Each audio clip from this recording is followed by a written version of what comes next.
this morning during the speech at the opening ceremony, Chinese Vice President Xi Jinping mentioned that Chinese government will do more on creating more transparent and more open investment environment for foreign businesses.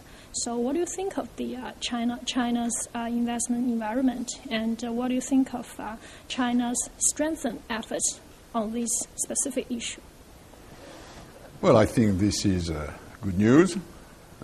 This fits with the interest of China in attracting more foreign direct investment, and it also fits with the necessity for China to invest more abroad.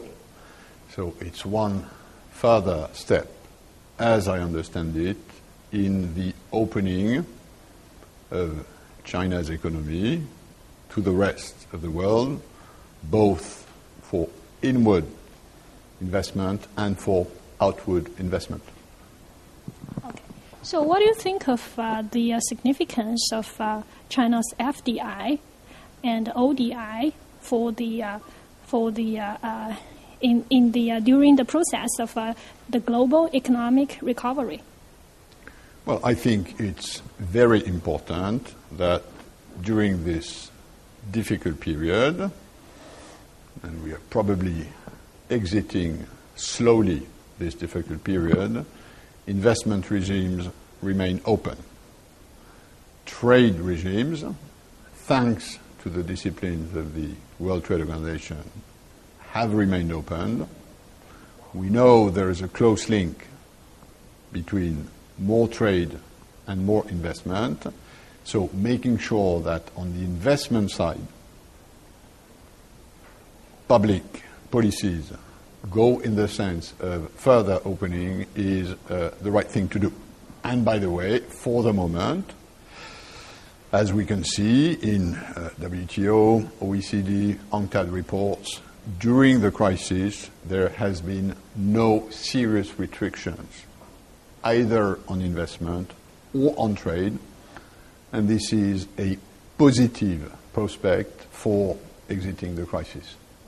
Very recently, Chinese government has submitted a revised proposal to the WTO on joining the government procurement agreement. But it seems that some developed nations, including the United States and the European Union, are still not satisfied with what China has done. So what is your comment on China's new proposal on GPA? And do you think that China's new proposal will finally go through the negotiations? Well, it's a negotiation. Yeah. China, when it joined the World Trade Organization 10 years ago, took a commitment to negotiate with other WTO members the opening of its government procurement system. So the commitment is there that China will open more. Now, how much more for central government entities, for state-owned enterprises, for local purchasing is the precise purpose of the negotiation. Now, understandably, this attracts a lot of appetite from EU, US, Japan.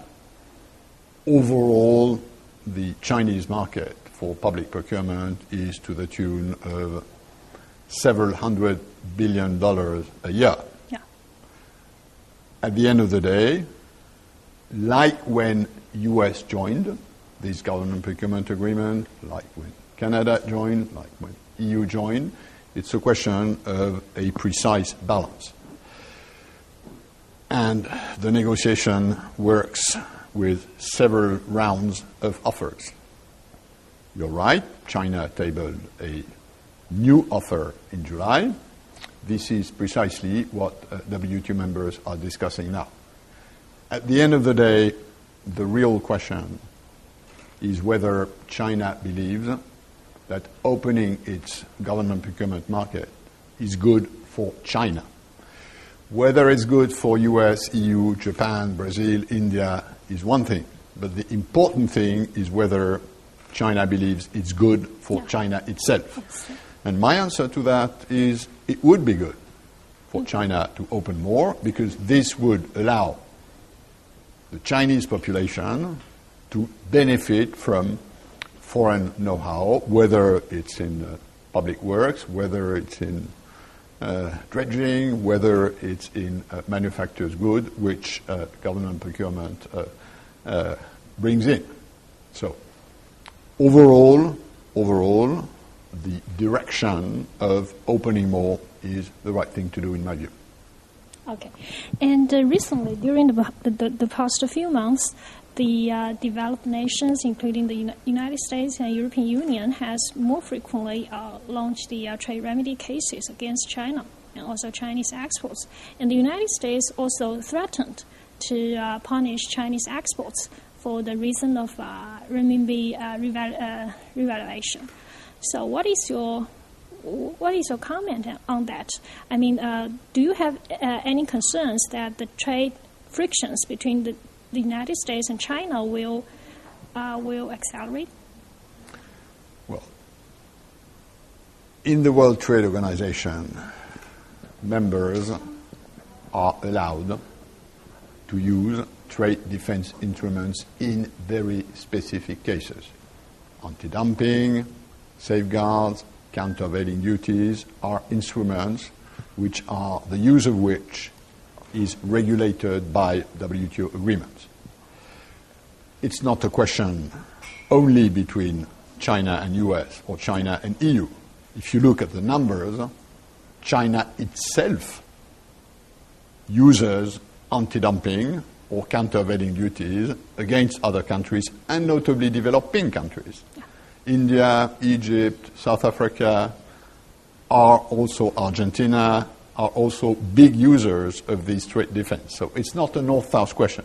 It's all over the place, and as long as the use of these instruments fits with WTO criteria for using, it's fine.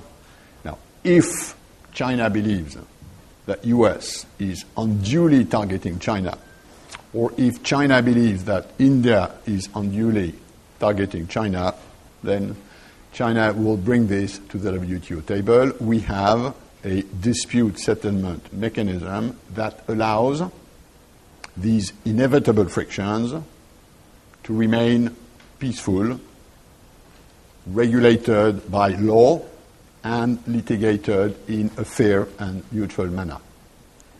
Okay, the last question.